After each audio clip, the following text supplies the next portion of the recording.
Mike Dolson, Tom McDonald, Jennifer Finley. Here. Jim Molitor. Here. Carol Langford. Here. Danielle Matt. Here. Bing Matt. James Steele Jr. Una. Martin Charlo. Present. Len Two-Teeth. Lenice Trahan. Here. Lum Lumps, Jen. Stephen, would you lead us in a prayer this morning? Lum Lumps.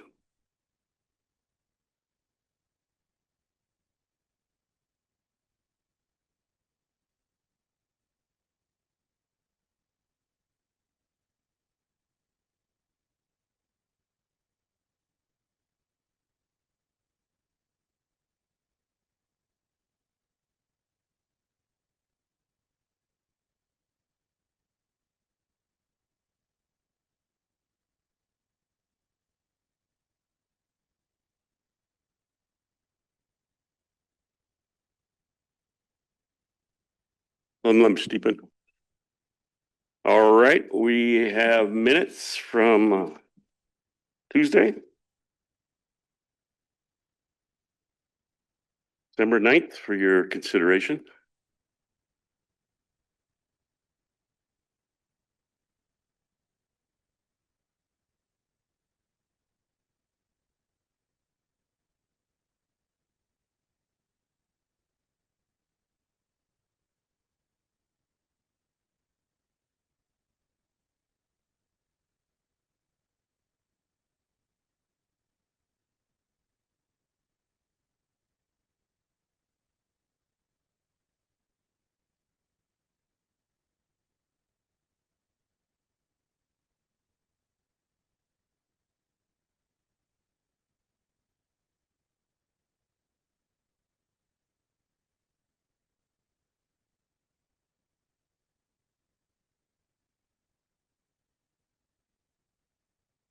Sure.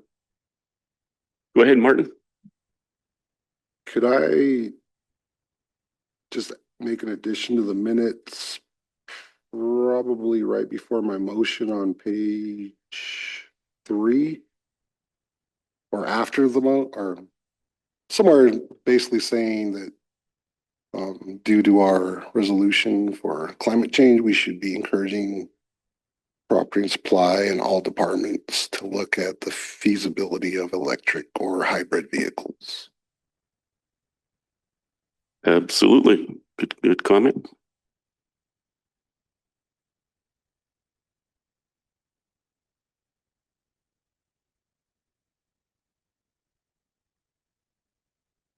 Motion to approve. Motion by Martin to approve the December 9th tribal council minutes with corrections.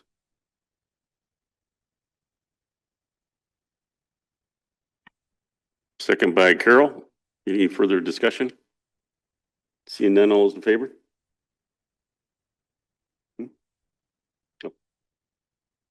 We have everybody voting for it with one abstention. Jennifer? We have today's agenda. Is there any additions to the agenda? I think we have 2 walk-ins. Is that correct? Okay.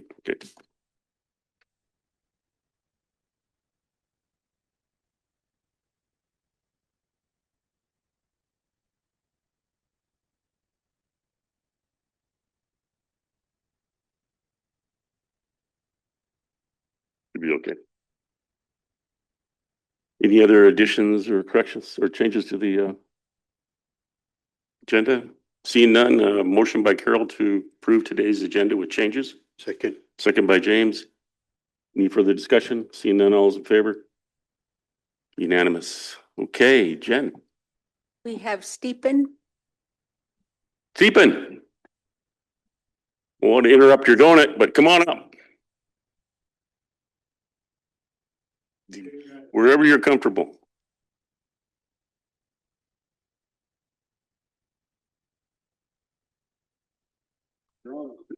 Okay, I got stuff in my mouth. You've seen me taking a bite. You did that on purpose. First of all, you know, Carol knows, and I think you guys know where I live. And I've been living there for quite a few years up there on Moment Pass Trail. But they call him Mooterman. Mooterman used to live up there. And the other day, I seen some big trucks going up there, kind of surprising, you know. And I didn't know what they were going to do. Looks like they're going to cut some trees down or whatever, logging. And it kind of made me mad, you know. Because that bridge, you know, Mickey Pablo is the first one that made that bridge for me, you know. And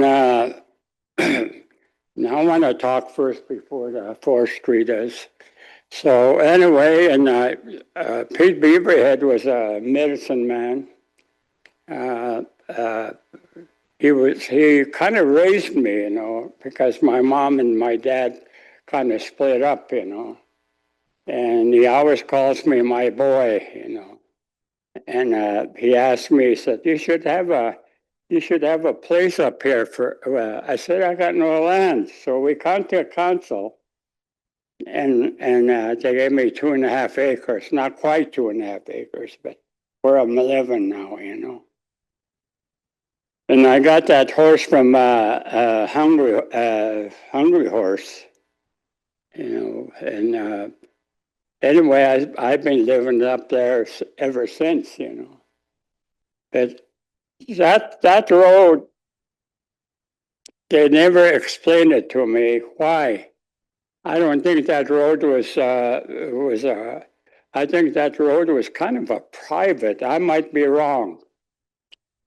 But they dug that big hole there for gravel behind Pete Beaverhead's place. They took that out. Then the Job Corps got in there and made that road all the way up to Swartz Lake. And that's a pretty good road, and they blocked it off. And these cutters, they broke that fence down and they keep going up there. But how far is that wilderness, you know? How far up is that wilderness? I'm always asking, how far is that wilderness, you know? Because there were people cutting up there, you know. I thought they were supposed to stay out of there, you know, to protect that place. But anyway, make it short, I saw a bunch of big trucks going up there, you know. And it kind of made me mad, you know, because that place there where they fenced that is part of my land, you know. And it's not supposed to be a regular road. Maybe I'm wrong, but you guys got to let me know, you know.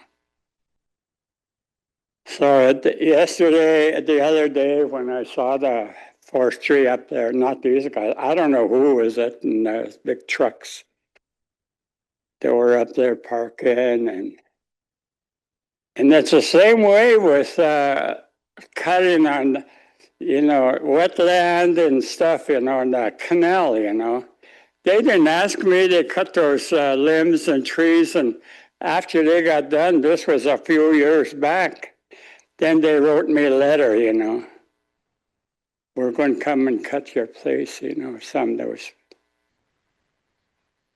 But today I come to the council, you know, I don't want anybody going in my land there, you know. Because that destroys, you know.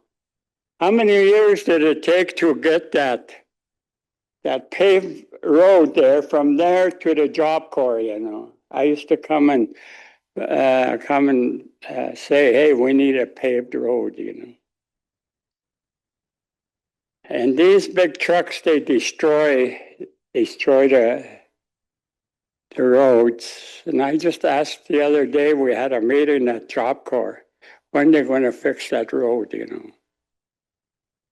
And they always say they're going to fix the roads, but they never do, you know.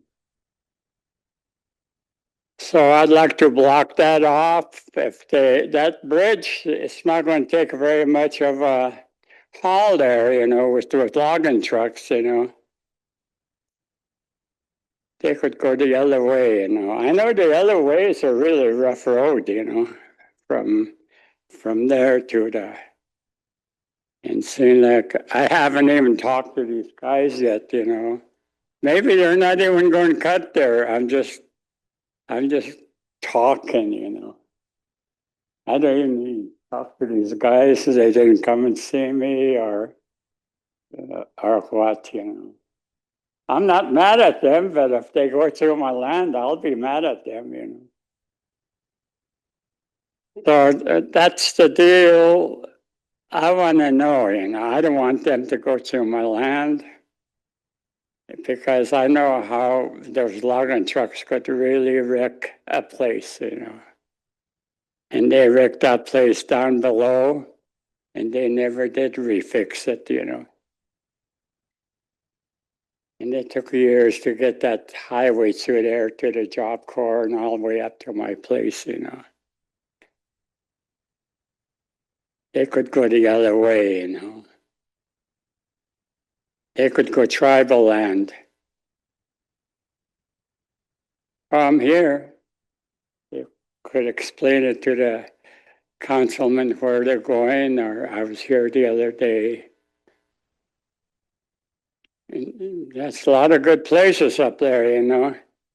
And the thing is, preservation hasn't come up there to check that place out. Maybe I'm wrong. You know, Pete Beaverhead was a medicine man, you know. He had sweat house there and all that stuff, you know. And I keep telling them, come and check those places. Hammer Dam, Hammers used to live there. So that's why I'm here for. And I'm 86 years old. And I need that place. You guys could go around, you could fix that road all the way. I know it's a rough road from that going up there, you know. I don't know what they're going to do.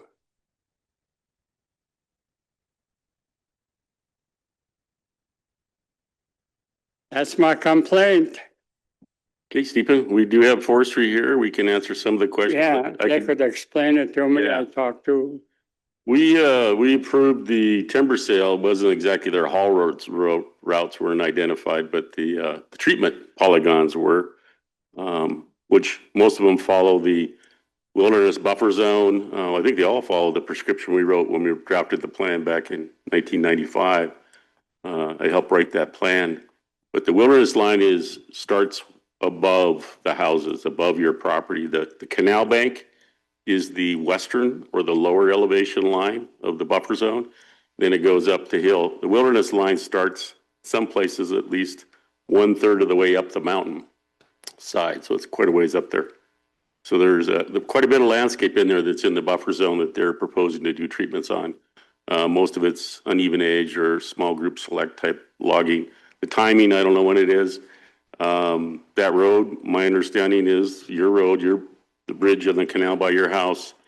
The long-term goal would be keep that closed to the public as it's been since you requested that before. We went down on by the chef's property, closer to Hammers Dam, and built a new bridge to handle the access going up to Swartz Lake and Terrace Lake and Molman trailheads.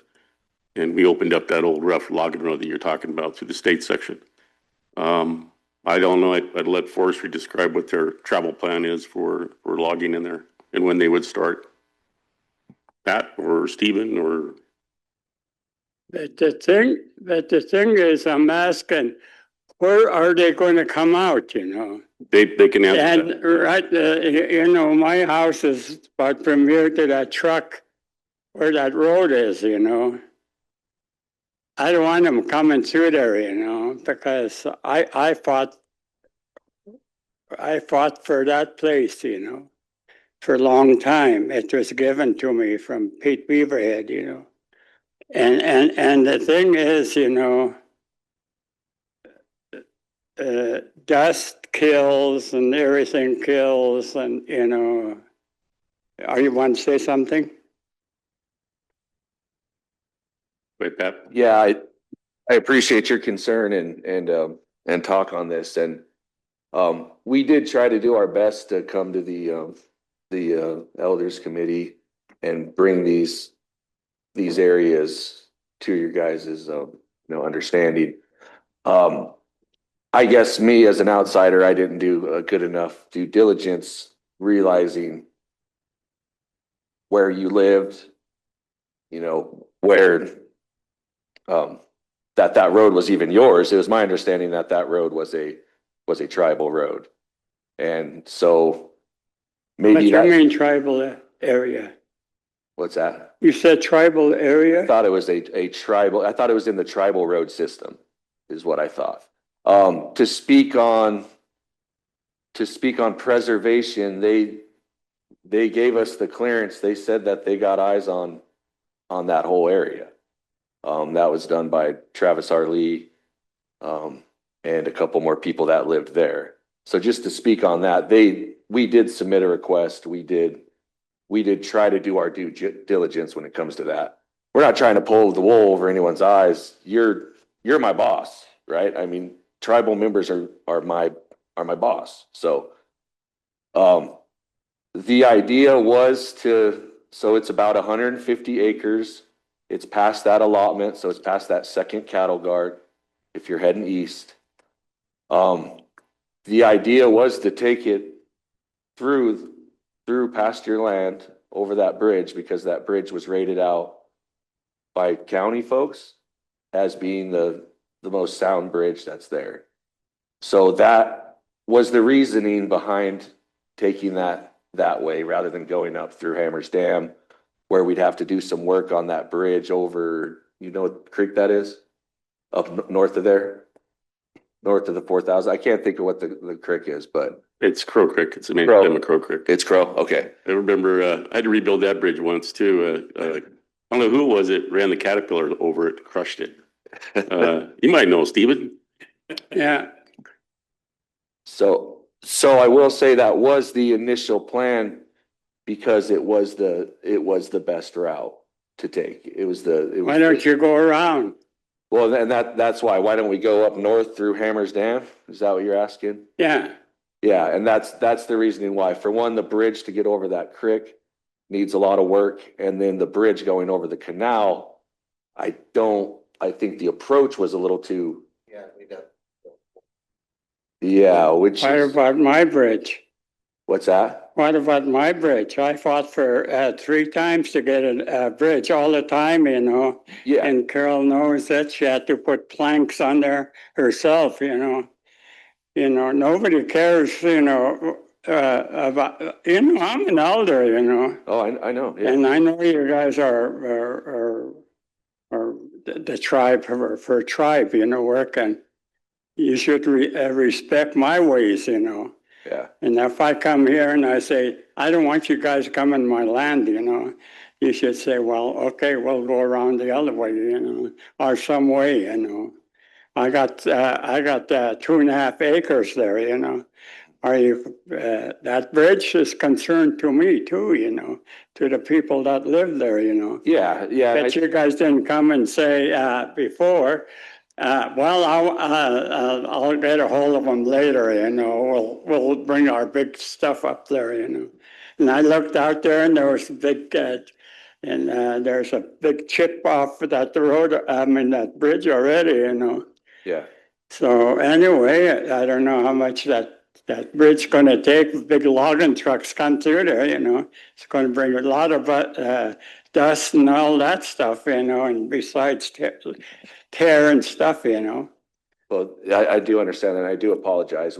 Yeah, that's a good road up there. I know that's a good road where Job Corps made that road. You guys could go around that way, you know. Go ahead, Carol. Yeah, do you know how many loads you're gonna be taking out of there? It's going to be approximately 85, but it's probably going to be less. I don't know. What do you think, Rod? Well, Yeah. I think Stephen, if they damage the road, they have to repair it. I mean, there's mitigation, I think, that you Well, would do.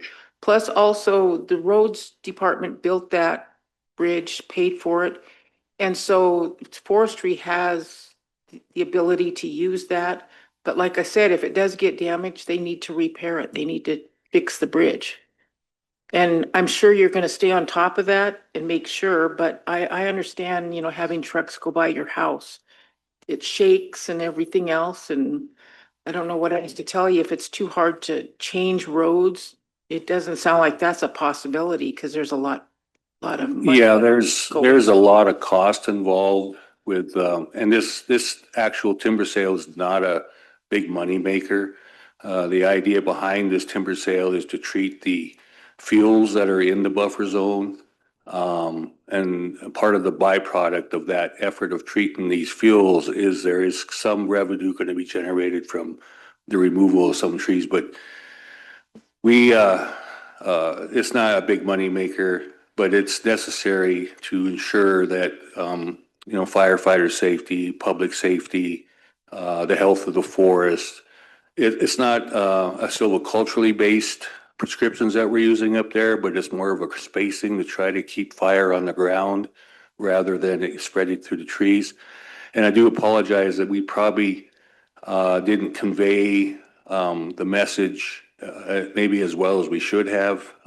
We did go to the culture committee several times with maps and talking about this.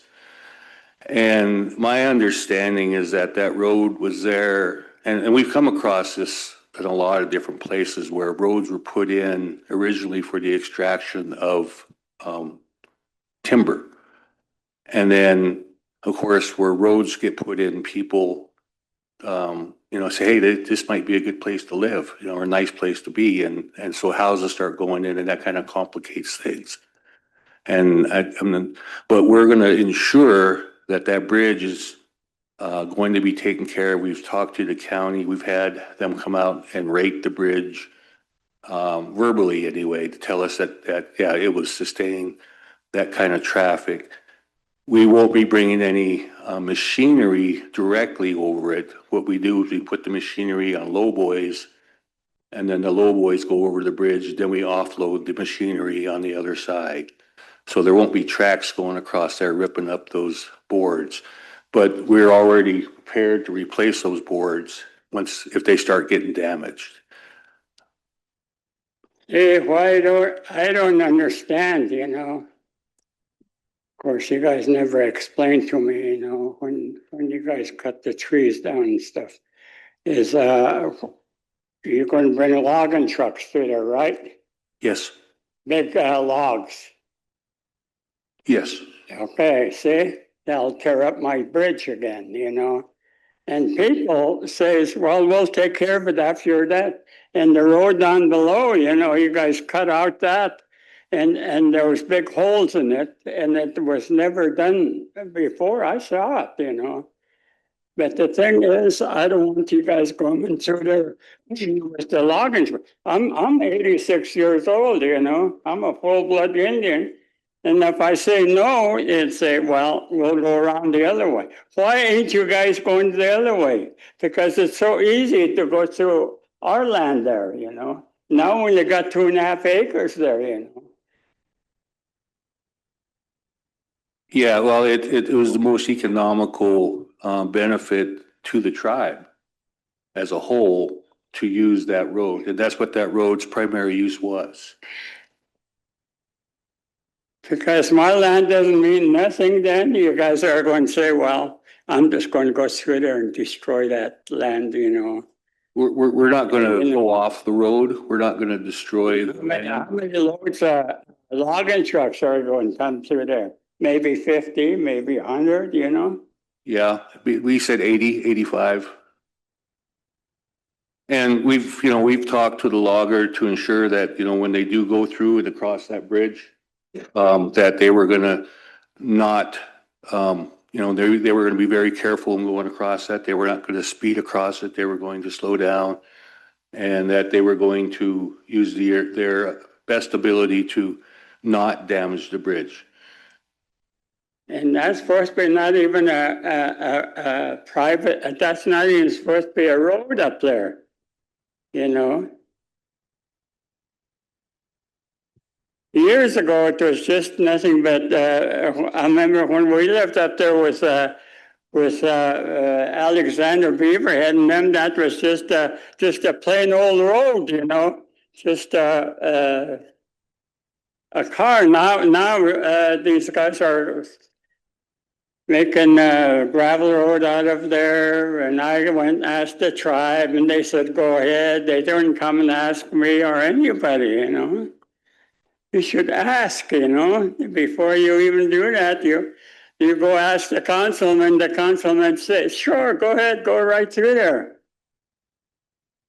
Go ahead, Carol. Yes, Stephen, they did come to the elders committee. They did come to your committee, and I don't know if you were. I wasn't there. Was I there when they come? I don't know. Do you guys remember? And they said they're going to cut and they're going to use my road. I mean, that little piece is mine, you know, and even across the canal is part of mine, you know. So the road was identified to be tribal road? It's a tribal road. I think it's numbered. Yeah. It's under the tribal road system. And that used to be the main road that would go up to Swartz Lake. So, you know, it's a trust resource and it's an asset of the people. So I think Stephen's asking us to stop it. So I think we need to have a little more discussion on this. And I think a final decision has been made because you guys are already in their log. Yeah, Should we discuss it some more or? well, we've got an environmental assessment along with a biological assessment, and the contracts have been finalized. I mean, it's in place. And the problem with kind of delaying it is that there's a real time constraint because we can only log there in the winter to avoid messing up the ground. And then the grizzly bear concern, we don't want to mess up the grizzly bear's hibernation routines. So that's why we've been given by wildlife a small window in which we can operate in. And that window opened up just recently and will be shutting down here in March. But you know, depending on the weather, you know, that window sometimes is shrunk, and it's plus the road below the bridge down there, the big bridge. I mean, if that road gets soft during spring breakup, they'll shut that road down and we won't be able to haul because we don't want to damage that road either. So there's a lot of things that went into developing this access point and extraction point for the timber that's coming out of the buffer zone. There's a lot of things that go into that thought process. And I'm not sure whether or not Stevens Land is actually impacted by that road, or is it off the road? Well, like he said, it's right off his house is right off the road. It's right off the road, but is Yeah. his land? Is his land being treated? No, is his land does that road go through his land? It's just adjacent to it. It's adjacent. From my understanding. Like I said, I didn't realize it was your road. Because it's labeled M4000 is the how it's labeled. Why didn't they just get preservation to come up there? That's Pete Beaverhead. He was a medicine man and everything, and block that off, you know. You guys can't go up there, you know. Yeah, And the thing is, you guys could go around, you know, way around, you know.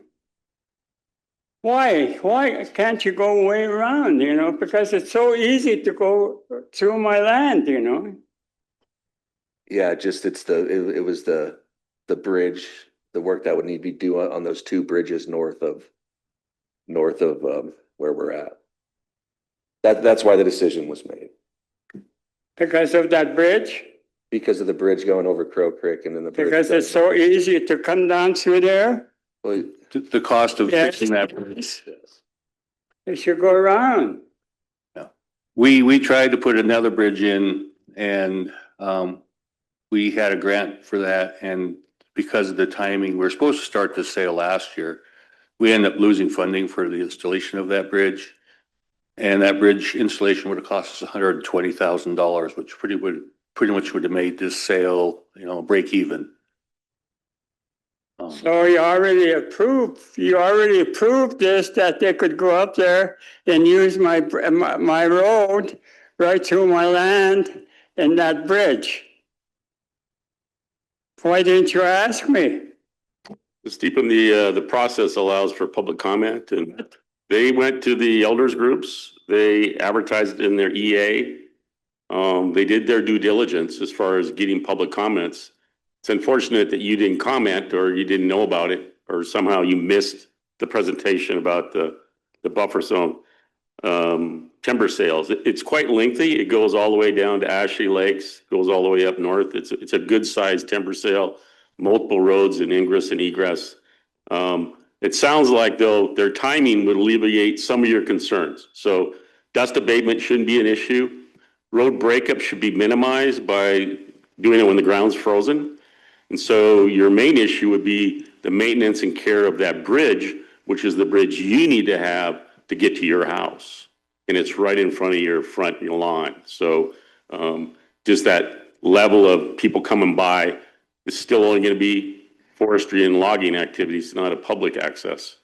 So that's where it stands right now.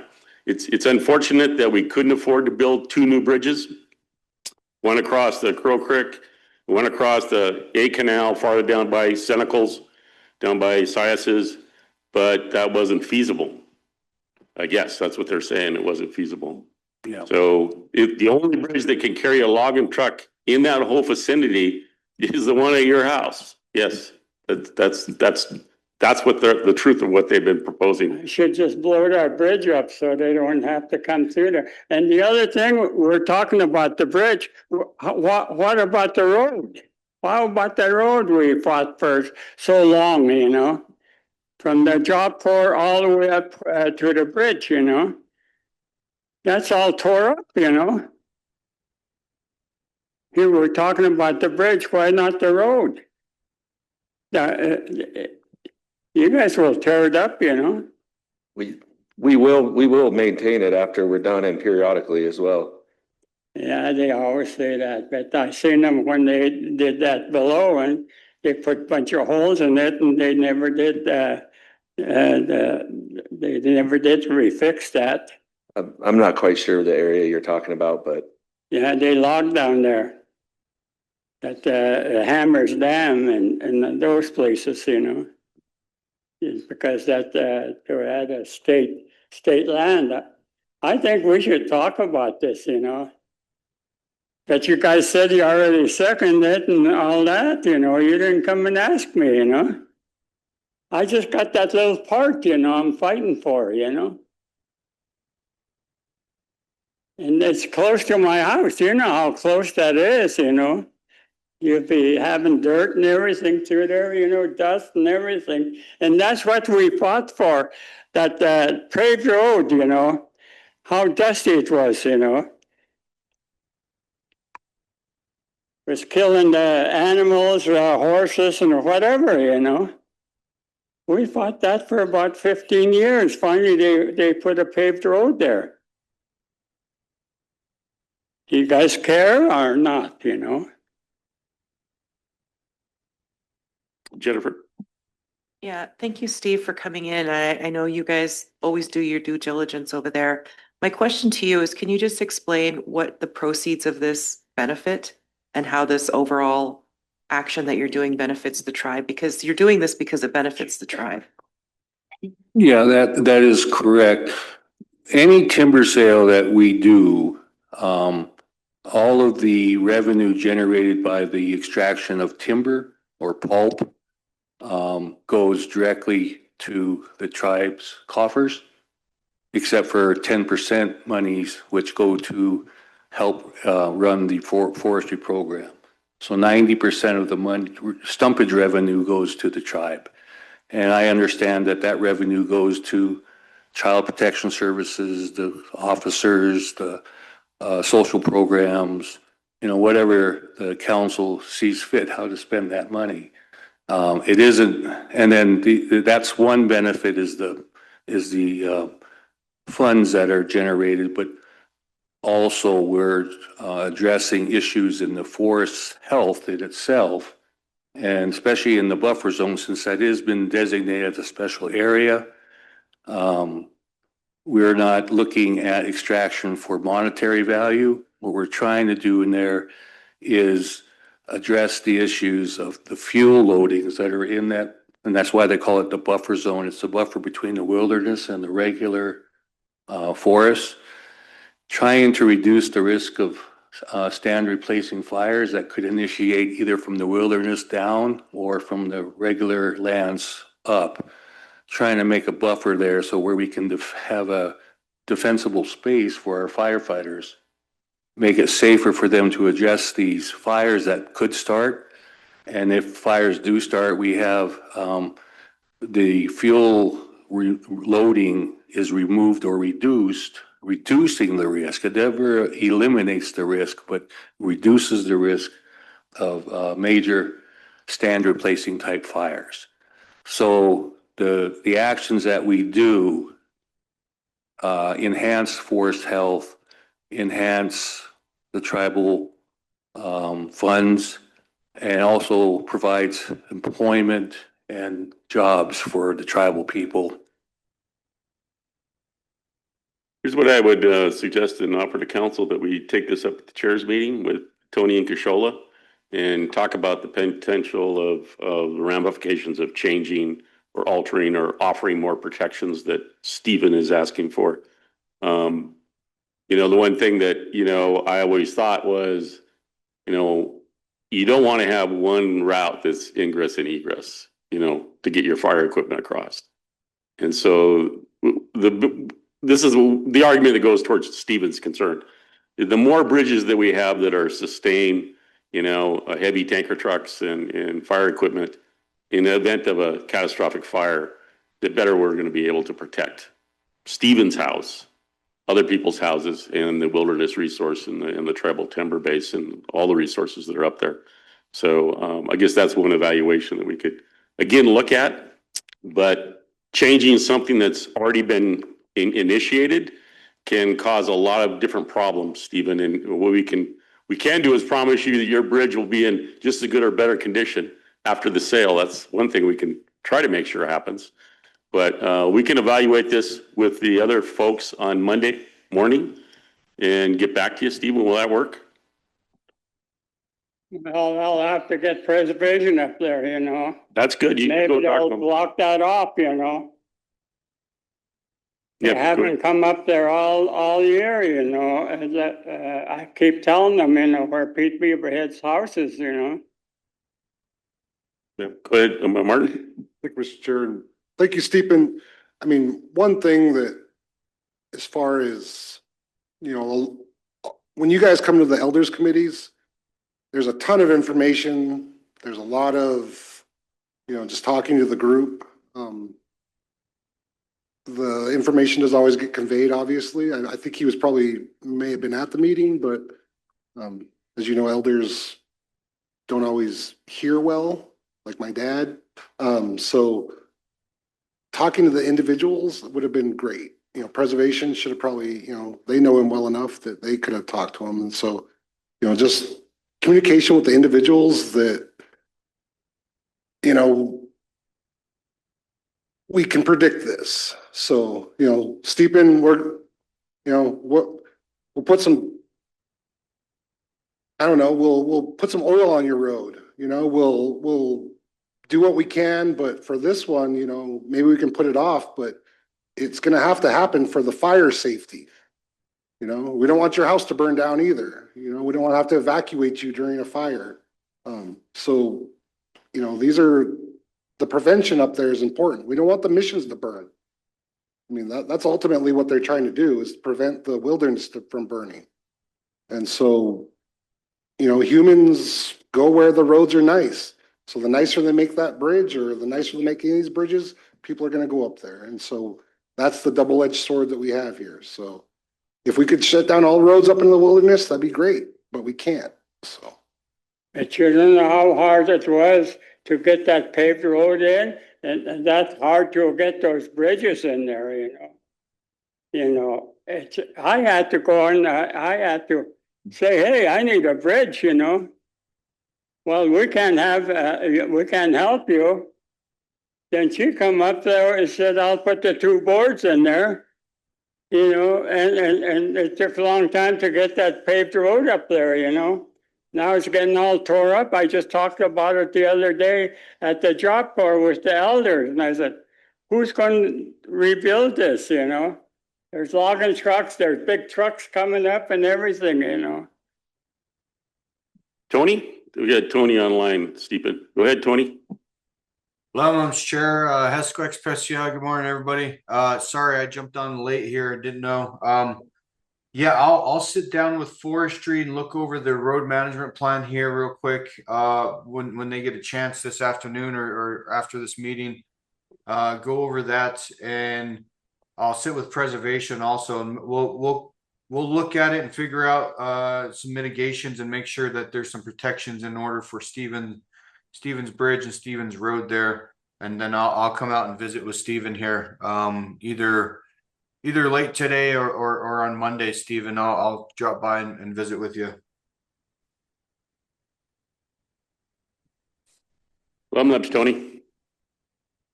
Yeah, go ahead, Pat. Yeah, I just wanted to say one more thing to you is that those stipulations are in our contract about the road, about the bridge. I'm sorry that you've been wronged in the past, but I had nothing to do with that. So I just asked, though you don't know me, we're getting off at a kind of a rough start, but give me the opportunity to do what's right for you. I know you've probably heard it a million times, but. Well, I'm an elder and I come to ask for help, you know, again. And seem like you guys are just, I don't know, you know. Just talking for nothing here. And I said, hey, we'll have to get this straightened out, you know.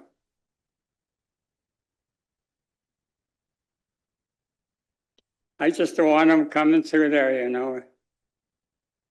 Makes me mad, you know. It's just the places we fought for, you know, all these years, you know, and then easy place to come right through my land, you know. You know, go around. That's a good road there, except when you go down there, I know it's a rough road.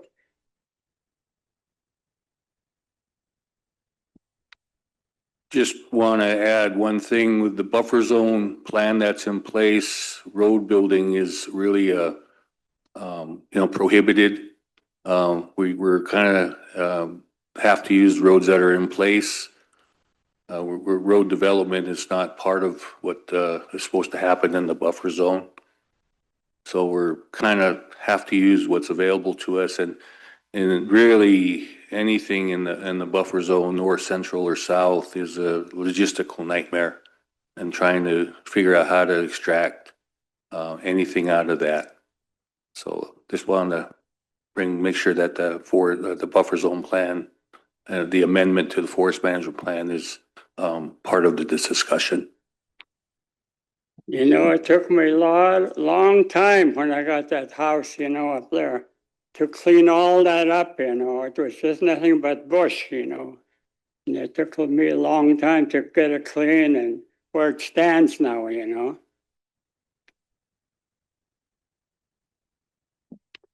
Stephen, thank you for coming in. We're going to have Tony Jr. come and talk to you, okay?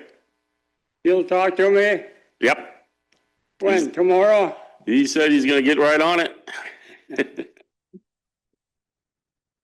Okay, well, I don't want you guys coming through there. All right, we know.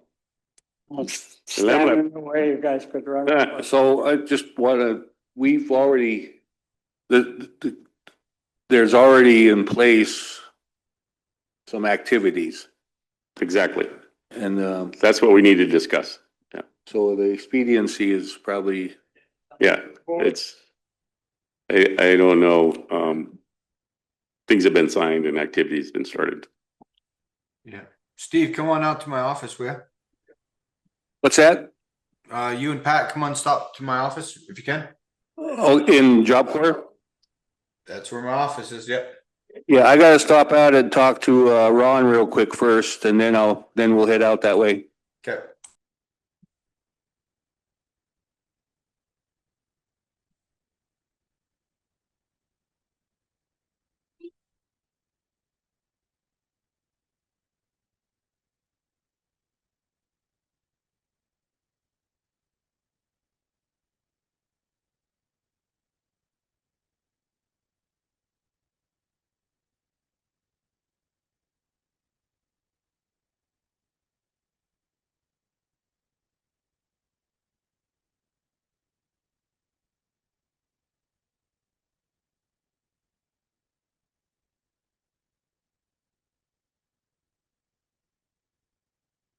All right, we'll move on with the agenda. What do we got? Who's up? You Joe? I have, think Joe's up. you have Joe Butterfly. Joe, is this an open session or you want executive? Joe? Well, come on up.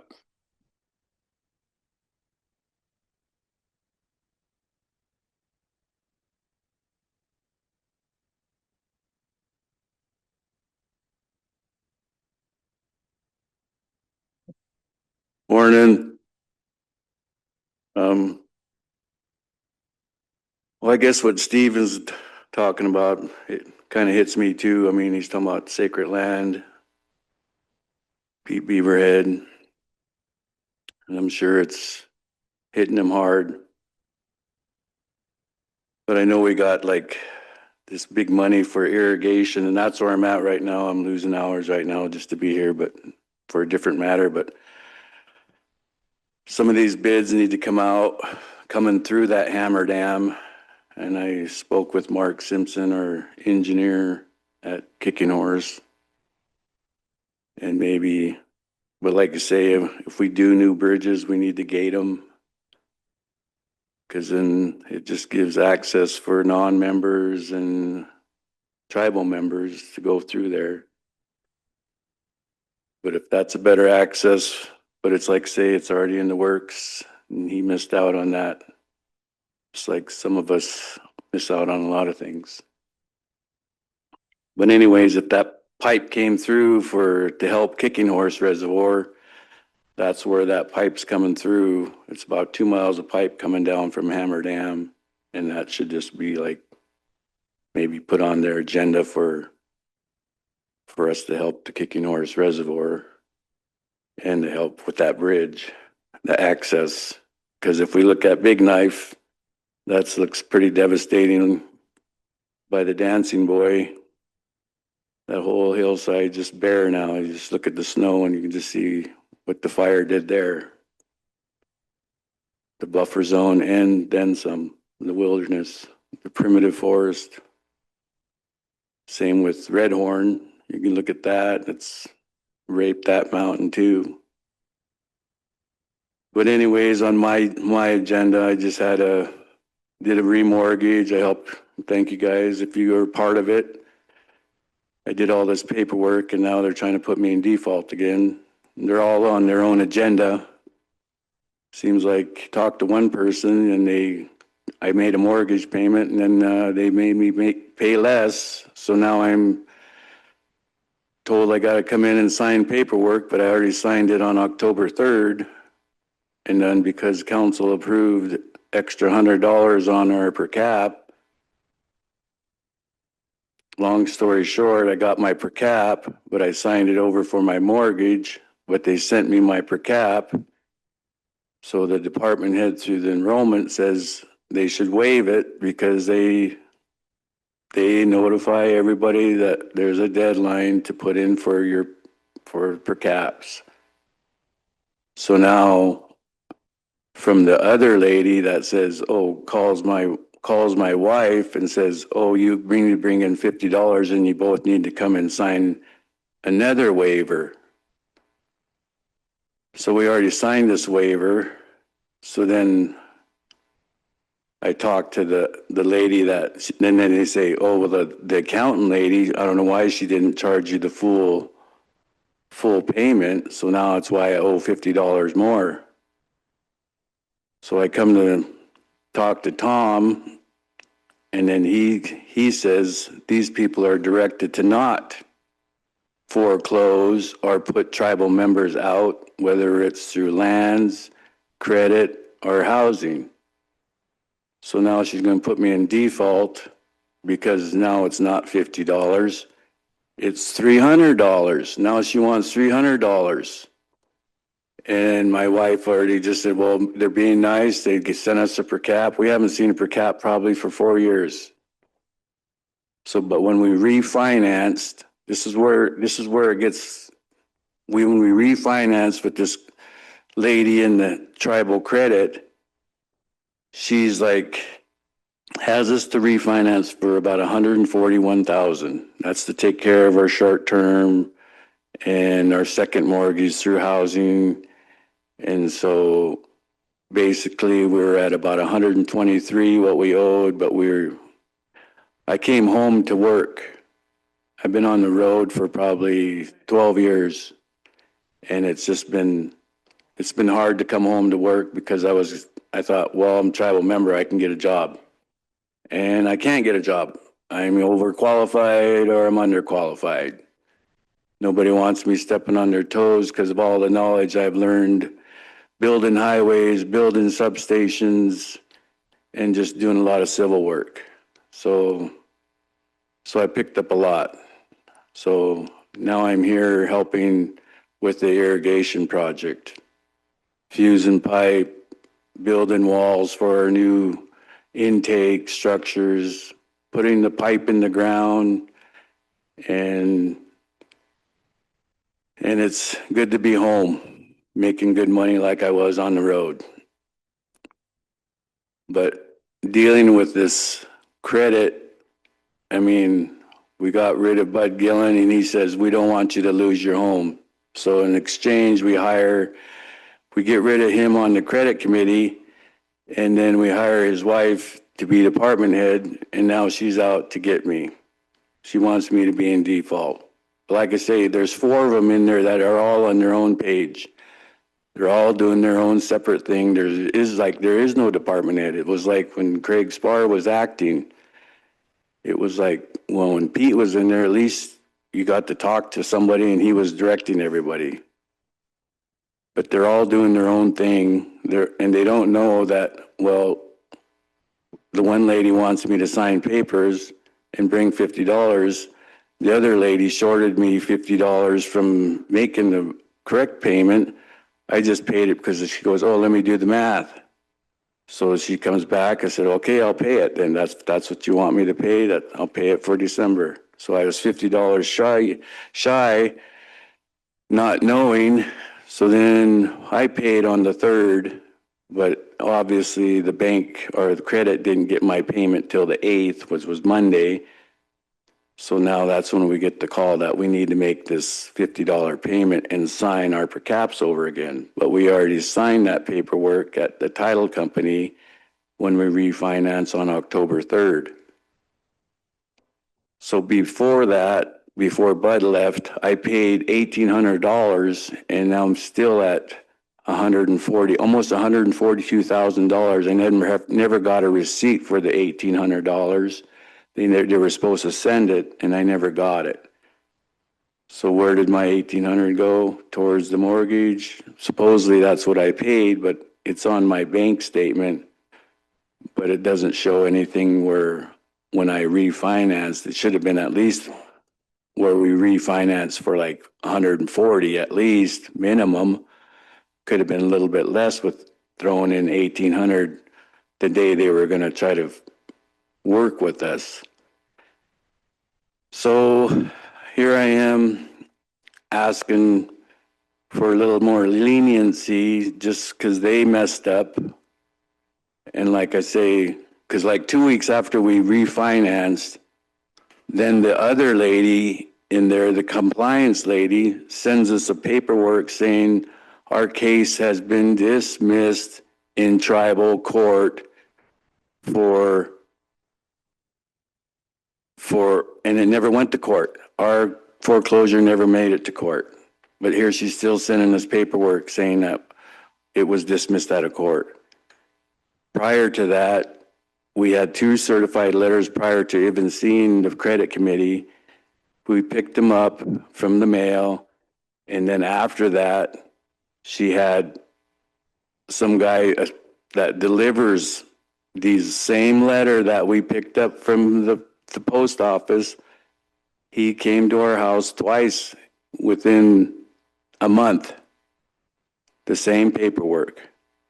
June, and then the middle of July, he came again. Same paperwork, same thing. But prior to those 2 letters from him was the certified mail, the same thing. And it's just like, it's like harassment. And then it's just like, you know, coming from where she's at, her husband said, we don't want you to lose your house. And then Tom says, well, these people have been directed to not let us be put out.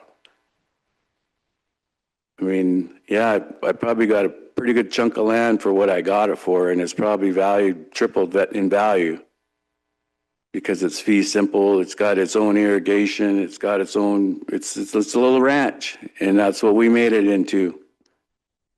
And if they messed up on taking my per cap and my wife's per cap, and if they just can wait till April, because my wife already spent it on our girls for Christmas. And she just thought, well, they're just being kind, they're being nice, but here they just, I caught Charmel saying she didn't even know. She goes, she thought we were supposed to, goes, oh, well, we let you have your per cap. No, we signed that paperwork, I said. So I backed her up and she got, well, basically like put her foot in her mouth. And she goes, oh, well, I'm sorry. Let me look at the paperwork. And she said she was just looking at it like a half hour before I called her. So she knew what was going on, because that's probably why Christy Glass called to tell us to sign the new paperwork. So now what are we going to sign over $600 instead of $500? You know, it's just, and then their accountant is like charging me less, and then this compliance officer is still sending us letters saying we're, you know, it's just who's the one really directing this credit committee? Okay, then we got your story now, Joe. Go ahead, Carol. Yeah, you know, I really feel slighted here. You were almost close to being in court in foreclosure. And this council directed them to work closely with you. Tribal Credit made a mistake on your per capita. That money was owed to Tribal Credit. You just need to pay them, and this is all cleared up, as far as I know. And then that's the end of the story. They messed up. You know, programs do sometimes mess up. And when they do, they admit it rightly. It's all documented. And so I think if you could just pay it, we could just move on. You could live in your house and be fine, and your per capitas are going to continue to come to Tribal Credit. But that's what happened here. Is it was a mistake, and it's that simple. And you're now having an opportunity to recover from a foreclosure. We don't do that too often, but this council's looking at how many people are in foreclosure, so we need to do whatever we can to help you stay in there. It's not about I got you, or this person's bad because they're so-and-so's husband. That's irrelevant. It is irrelevant. We hired her. We're the ones that hired her. Well, whoever voted in favor of her, hired her. I better make that clear. But it is what it is. And I'm sorry you feel slighted, but I look at it the other way. You have a home. You're staying in your home. We helped you to recover from a foreclosure. And to me, that's a blessing, because that doesn't happen too often. No, it doesn't. And I thank you for your input. But it's, what do we call it here in this today's society? Arrogance. It's how they talk to you. It's how they say it to you. And it's just like, it's ignorant, and it was incompetent of them to do that. And then turn around and try to like, and not even be apologetic about it. Go ahead, James. Yeah, thanks, Joe, for coming in. I I had a tribal member on a different issue, but it related to tribal credit, and it goes to the personality and the customer service. You know, I think, I hear what Carol's saying and I agree with her, but then the people need to be polite. They need to be professional, and they're not always doing that. They're not always acting professional. They do oftentimes act arrogant. And that needs to change over there. And I for one, I did not vote for the person to be the credit department head. Now I can say that. I wanted to see improvements in customer service, and they need to be treating our people in a good professional manner. And that's not always happening over there. I had a tribal member talk to me about 2 weeks ago, 3 weeks ago, went in, put in his deduction form from his payroll, for his loan. It never got done. And he said, I wasn't paying attention to my payroll every day. And he said, I just assumed it was happening. A few months go by and I noticed it didn't happen. He said, I went in there to talk to him, said, hey, I turned in my form for my payroll deduction for my loan. And he said, they treated me like it was my fault. Criminal. Yeah, he said, and that's the way you're talking is and he's not a person that's, out of, off the wing or whatever, but, he got behind on his loan. He assumed he was making regular payments. And, I think the biggest thing is, yeah, credit has, got a different department head, but I think oftentimes there's some that are professional and then there's some that aren't. And you go in there and you get treated like, what are you doing here? I mean, I've been treated that way in the past over there. I haven't been over there recently, but I think that goes across the board for all of our tribal departments. Sometimes we have really good professionalism. We have a lot of good people, but then sometimes we get the wrong person that's dealing with the public. And they're not always professional and they're not always good. And I hear that and I understand that because I've kind of walked that path a time or two in my life as well. But I definitely want to see us work with you. And yeah, and I get it that we've helped you before, but we can help you again. And I think we should be able to help you again. I thank you for your input because, it's not just about me. It's about other tribal members that are getting treated that way. So before this first certified letter I got, I called Tom on this. And that's the first thing that come out of his mouth was about customer service at Tribal Credit. And Greg was the acting because Pete had left. And it's still the same over there. It's just like, he's like you say, what are you doing in here? And it's almost like criminal for anything that we try to do to stay right on our feet to be able to be blessed with our home. And it wasn't in court. It never did go to court. So for Carol to say that, it never made it to court. It didn't even it was close, but it never made it there. Because you guys helped it and stood up and helped. So it never got to court. So why are they still sending us paperwork saying that it was dismissed from court? Back to that arrogance and that criminal act of like accusing us of the not helping our pain or because we're still trying to get on our feet. Yeah, we do have a lesser payment. And if it was an error on their part, then there's no accountability there. None of them apologized. None of them, all they want is more signatures and more money. Oh, you're going to be default by Saturday if you don't pay it today. Say, well, she spent all her money, and pay it. Yeah, pay it. Well, we got other bills too. I'm glad that this money has been redistributed for both our short terms and our second mortgage with housing. But I still don't know where my $1,800 went the day that we did see credit committee.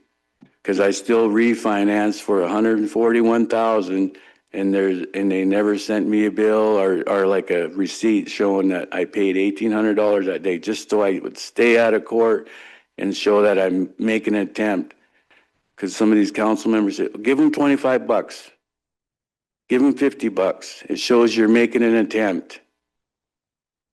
And so I gave them 1,800 I was saving, and then now I need like another $6,000 because my wife's motor just went belly up. So now I'm broke again, and I can't get any kind of loan from the tribe because they're gonna kick me out for 3 years until I prove myself again.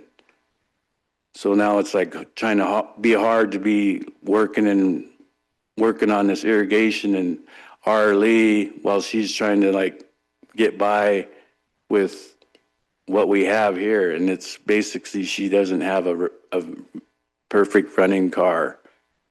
And it's just something that happens, when it rains, it pours. And then we get this per cap because Joe, I'm going to stop you there. I think we understand your situation. The information that I got, Joe, was that your $1,800 that you made payment on was put towards your default, your mortgage, before your new arrangement was made, your refinance arrangement. And so it's not going to show up on your current thing. It was in the past, and so that helped lower what your total liability was. But the important thing is that you're making payments and you have a job and you're staying in your home. And that's what we want to see. And that's how we want to help you. But it's like I said, you agreed to the refinance program. You agreed that they were going to take your current per capitas at the value they were when you signed that agreement. Credit failed in getting the paperwork quick enough to enrollment to have that deduct happen. It doesn't relinquish the obligation for you to do that. It's just the venue or the mechanism that they grab the money versus a check from you didn't happen. The easy path. That will happen in the future. But when you look at your per capita payments, it's that grand total of the per capita payment that lowered your total yearly liability, and that's averaged out through each monthly payment. So if you miss that, you still have to make it up. So even though you took the per capitas and you've spent it, that is part of your loan configuration. That's part of what the payment was supposed to be. So you still have that obligation. What they want you to come in to do now is, because we increased per capitas by $300 a year, they want you to sign a paperwork to add that extra $300 to your loan to help pay it off and give you more flexibility also. That's what they're requiring you to do, or asking you if you'd want to do that. That's my understanding of the situation. So you're gonna have to pay the money. Just how you do it and how you can do it within your household budget is the best way you can do it. It's unfortunate that you guys did cash your per capitas and spend it, because you did sign a binding contract for that to go towards your loan, and it just wasn't automatic. I can see where well, maybe it wasn't. Maybe I made a mistake. Maybe I got the dates wrong. Maybe that payroll deduction thing wasn't supposed to happen until the next one in the spring. But that wasn't the case. That wasn't the case. no, it wasn't. And So I think you know what you owe. And the thing is, if we know you're working on it, we know you're making your payments, we know you're trying to do it, we're going to be your advocates. We're going to try to keep you in your home. But, you got to meet us halfway. You got to be able to do that. You got to take responsibility for what you owe and what you signed on to do. And yes, that's what we want you to do. So nobody's perfect. These staff, and I'll say it right now, we have deficiencies all through our organization and customer service. And we want to strive to improve that. And it's across the board, and we take it up all the time. It'll be an ongoing issue for Greg in that shop and Charmel in that shop, and I'm sure they're going to do better. But right now, we want to make sure that you don't get back into that situation where you're going to be before a court with a default and lose your home. So making payments and making contributions to that is towards your success, and that's in your best interest, like I told you on the phone. That's the first thing a creditor looks like. Are you doing something? Are you making anything at all? Are you trying to contribute to that? Can you do that? And that's really what Tribal Credit's goal is to do too, because that money has to be spread throughout our entire population for loaning. Right now, we're so bound up, we don't have any money to loan out for other people who need homes and vacant homes that are out there right now that people could be acquiring because we don't have the capital to do any more loans. Because we have to get everybody that are on default or are in these kind of situations where they're refinanced and rebundled to start making payments so we can build up our capital and serve the membership to the best we can. If everybody defaults, we ain't got nothing. We got to be able to do this in the right way. And I know you're an honorable person. I know you want to make those payments. You don't want to be here, sitting here before us right now, but you're just trying to do the best you can for your family. And I'm so glad you're working. I am so happy for you. Thank you. You're right. It was a promissory note. And we're back to due diligence and accountability. So it's back on them. And just like one of the other councilmen said here, it's on Tribal Credit. They want to treat me, they want to say stuff like arrogant, like I'm a criminal for taking that per cap. When the other department head he says the same thing, it should be waived because they had ample time to put in for that per cap.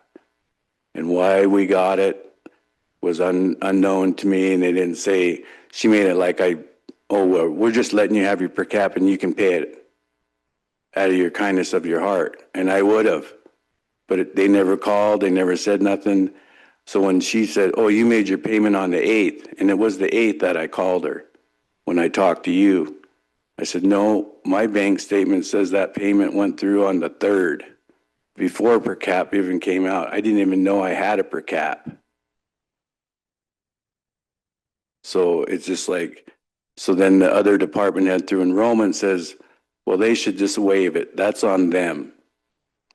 So if that's all I'm asking for is to have this current mortgage just paid at whatever it's at, and then they can have the next per caps. And I mean, I can't make the 300 right now. I could make the $50 payment to make that current, but I can't make the 300 just to stay at a default. If that's on them, for like I say, they're all going Katie Wampus on their own. They're all doing their own thing in that office. So who am I to answer to? The one taking the payment, or the one that helped sign the form, the refinance, or the department head?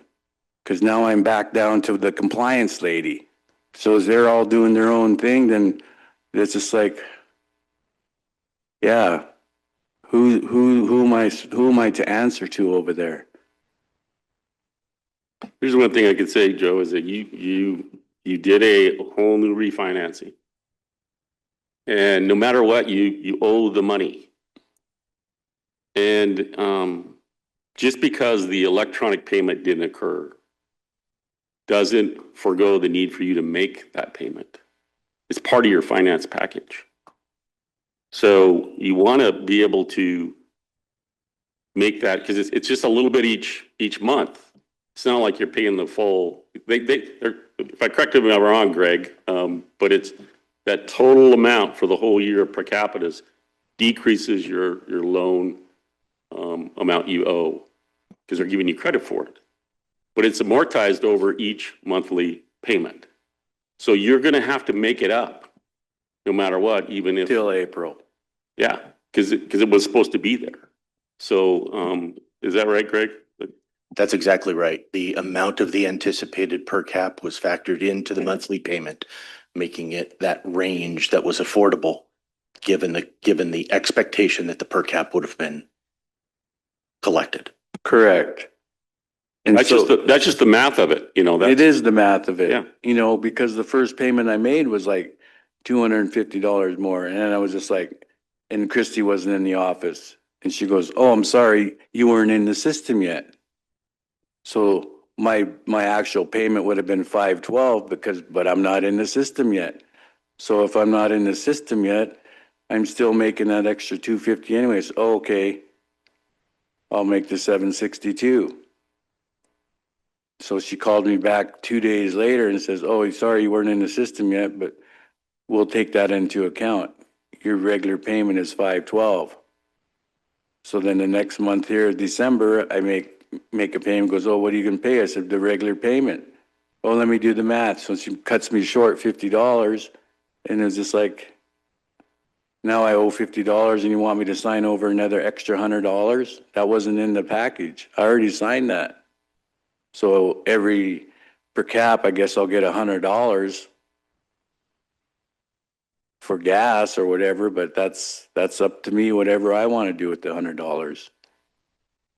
And I figured, if James says he wants to help me and if Leonard says he wants to help me, to waive this until I can get a motor for my wife's car. I mean, I can't get a loan from Tribal Credit.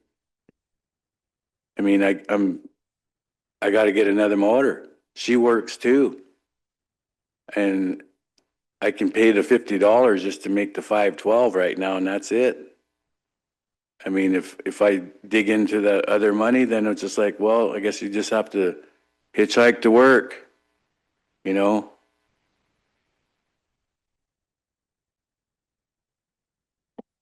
Any other comments, suggestions?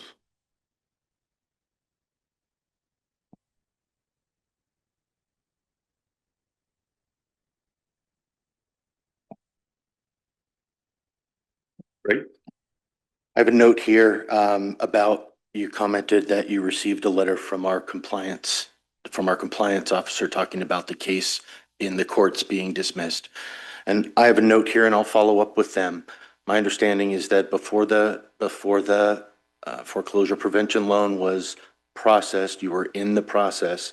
And I think it's appropriate that she sent a note to you and a letter saying that we halted or stopped that process and took you off that track.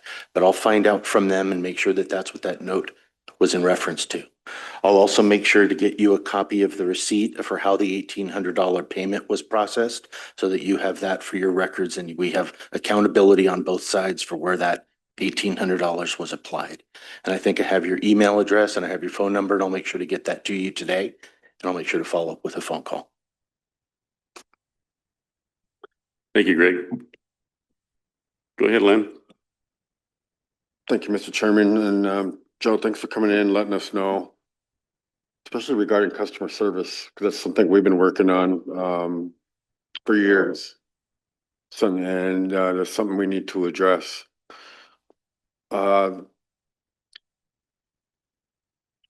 It's unfortunate that you're in a situation that you're in, because there's a lot of people in that same situation, and I know that.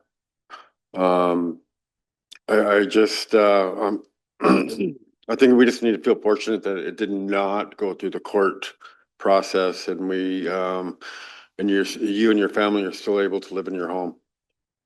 And the fact of the matter is you're working again, and yeah, you're eventually going to get caught up with payments. And we just go from there. I mean, I think we're in a good situation now because of the fact that it did not go into court, and we're willing to work with you. We're advocating for you. We've had a lot of discussion about this.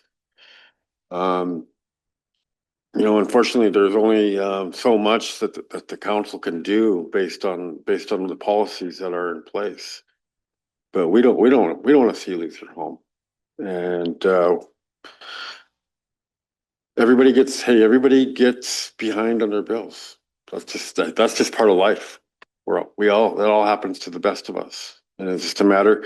And you're more than willing to eventually get caught up, and we know you will.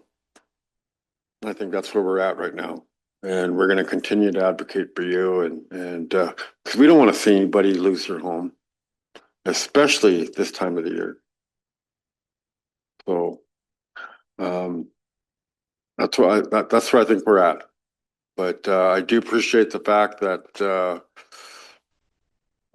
customer service issue you brought forward, and it's something that we need to seriously do something about, make people accountable for it.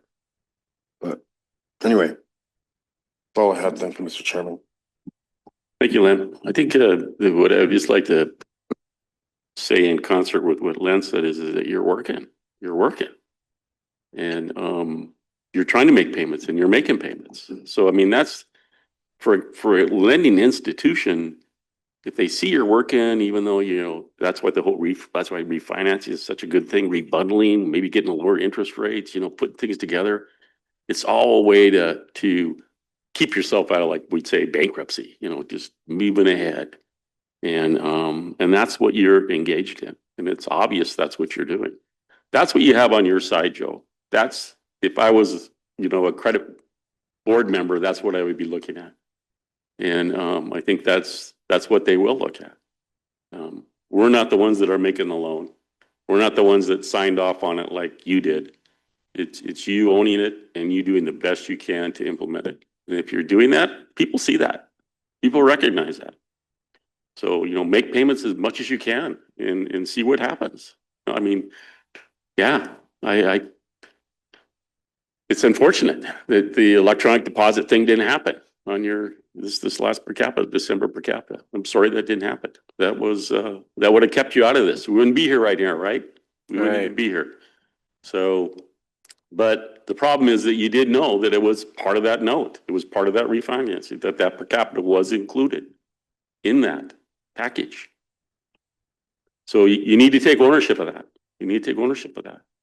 So that's my best advice to you. And I don't know if anybody else has any other comments, but I'm glad you have your house. My goal is to make sure you stay in your house. We don't want to make more people homeless. We don't want to kick people out that are especially working and want to work and capable of working, that have skill sets that we know we can utilize or benefit to our tribal community and resources like you have. So we want that to happen. Definitely want that to happen. So I congratulate you on that aspect of your always working, looking for work, and providing for your household and your extended family. I appreciate that.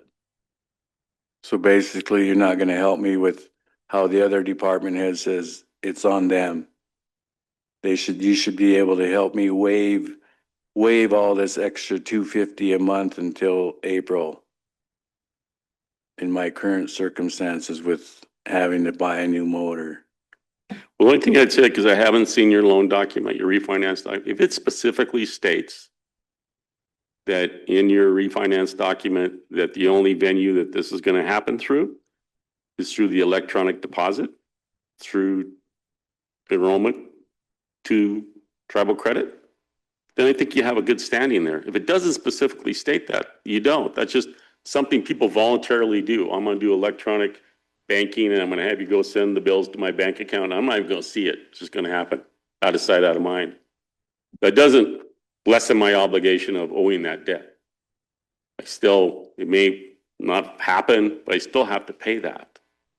Unless it specifically says that's the only tool in the tool bag, then I think you would have a standing, and maybe that department head would have a standing in saying that. But unfortunately, I don't think that's the case. I would refer to other folks that might know that. But the important thing is that you're trying to pay it, and you know that you do owe it.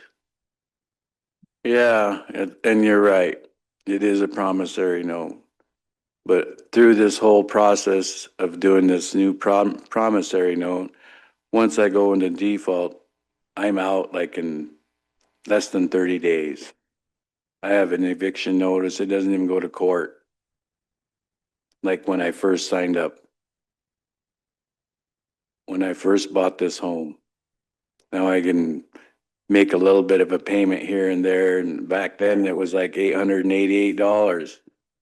I could pay a little bit at a time till I got caught up, then that's what was done. Within 90 days, if I got caught up. And majority of the time I did. Except for when I decided to come home to try to find work, which was, I almost felt like it was a mistake to come to work. Treated better off the res, getting work. Right? Tribal Credit is not contemplating and is not moving forward with any foreclosure. We're merely trying to communicate with you about the error that we see in the paperwork processing, and we want to get you back on track. We're not moving forward with any foreclosure activities. Yeah, back to the arrogance and criminal acts. He's like threatened to default if I don't have $300 by Saturday. So they're closed on Saturday. So if I don't come up with $300 today, she's going to have default paperwork sent to my house by Monday. If it's not going to be put in the mail today, because if it's not there at 4:30 or 5, you can guarantee it'll be in the mail and I'll see it. Joe, we'll let Greg follow up with the folks over at Travel Credit and see what happens. All righty. Thank you. Thank you, Joe. Thank you, so. Can we go into executive? We will move an executive. Tribal Health, we're going to reschedule you for next week. Sorry. But we have a schedule we didn't expect Stephen coming in this morning. We did expect Joe, but not Stephen. Okay. Yeah. Okay. We'll find it into our schedules for.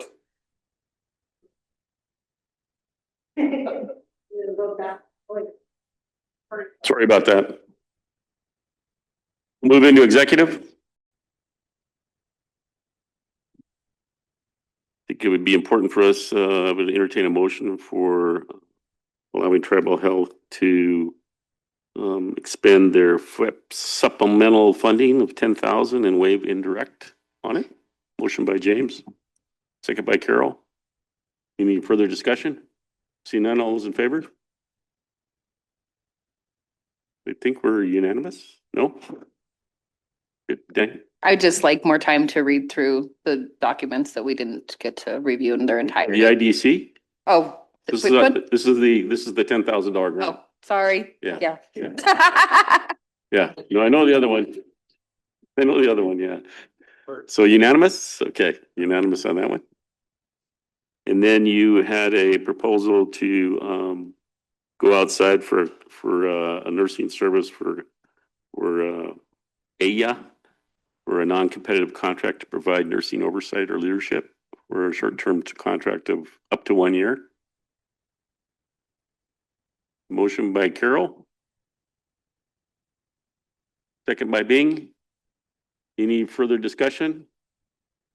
One discussion point I would bring is that this particular one I would have preferred to see in our Tribal Health Committee meeting ahead of time and to see the information before the council meeting. It wasn't in our packet. So okay, no other discussion. All those in favor, show of hands. 5-4. And Danielle, Lynn, Jimmy, and myself were against. So motion passes. So yeah, go ahead. Can I just add my comment there that I would have Sure. liked more time to review that before making a Yes, decision on that exactly. subject? Thank you. Go ahead, Jen. Can we go back into executive for the interviews? Yep, we'll move back into executive.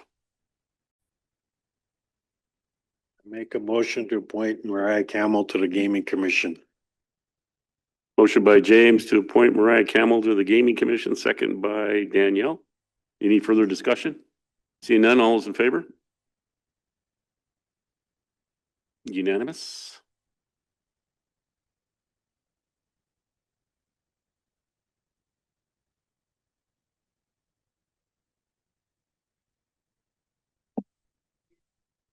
Motion by Danielle as far as our Chief Justice position on our appellate court.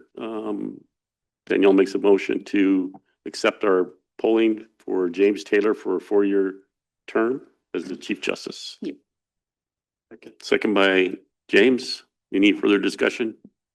Seeing none, all those in favor? Unanimous. Make a motion to offer Terry Treeweiler the Attorney Justice position on the appellate court.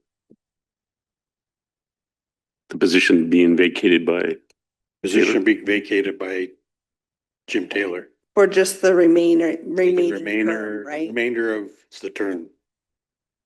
right? Motion by Did I James. get it right? Yep. Second by Jimmy. Any further discussion? Seeing none, all is in favor? We're unanimous. Clear as mud, Mel.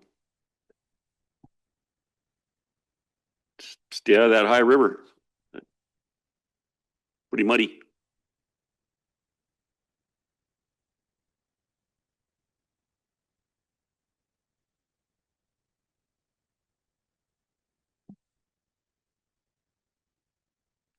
Mr. Chairman, I'm trying to get a hold of Matea to tell her that would probably start at 1:15 to give you guys a break eventually. Okay. So That means you got 5 minutes, Mikey. Let's go, fish hook. Sharpen it up. Ches ha. Good afternoon, everybody. I was gonna borrow that stick from Martin, but maybe so I don't know if you guys have had a chance to look at this Climate North Star concept or not, but basically it is asking for your endorsement or your support of the concept of, I think the tribe signed on to the Paris Agreement, correct? Is that, no? Are you familiar with that? The 1.5 degrees Celsius, we're saying that, that's a lot, that's okay. So the North Star, the Climate North Star concept basically says that that's not okay. That shouldn't be what we're shooting for. It's really less than that, 0.5 degrees Celsius. I'm not sure how many degrees that means in Fahrenheit. 1.5 is, anybody know? Not a math test. But it's just saying, and I saw you guys, the forum, and everybody raised their green card when Rob asked the question about should we be doing more about climate change, and everybody agrees. How do we do that? This is one thing that we can say that we are supportive of, and I talked to Corky, and part of my work in the next year, I have one more grant left that I'm working under, and that is to do a carbon footprint assessment for the tribal organization. I know in just visiting with Corky's talked about, they have more hybrid cars. So we're doing some things. I did send around a BMP, a list of best management practices like recycling and doing things like that, but it's just asking for the tribe's endorsement about the concept. And I'm on his David Merrill. Oh, first of all, he really apologized for not being able to come today. He had chemo yesterday and he was just not feeling well.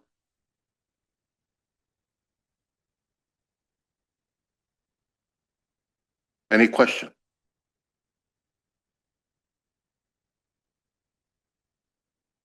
Any questions? City Council is supportive of the North Star goals and objectives.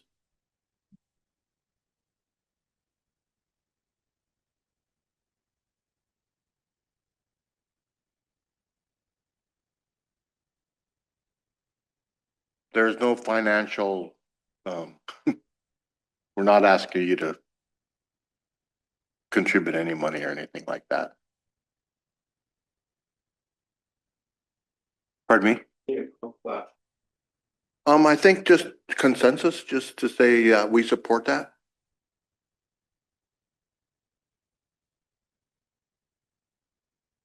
I would assume this would fit into our climate change resolution. Yep. So I'd make a motion to endorse the North Star climate change plan. Yeah. Motion by Martin. Second by James. Any further discussion? Seeing none, all is in favor? Unanimous. Mike, there was an announcement from Bonneville Power. It's a grant program, I think up to $50,000. And part of that could be lots of different things there, but it looked to me like there was an opportunity for doing more conservation practices, more those type of things. So the announcement just came out this week, I believe, earlier this week. So I thought, well, this would be a good one for, trying to do more energy efficient stuff, or education about things we can do to, make our house, less leaky or, all that kind of super good sense type stuff. Or it could be, trying to promote more alternative vehicles, whether it's a hybrid or electric. But it looked to me like it would fit in as a good grant for someone like you to manage, and maybe we get something on the ground. So please look at it. Thank you for that. Just for your information, I was on the agenda like a week or two ago. I'm working with Virgil over at the college, and Rich, Natural Resources got a recycling grant a couple of years ago. Mary Rose's like $1 million.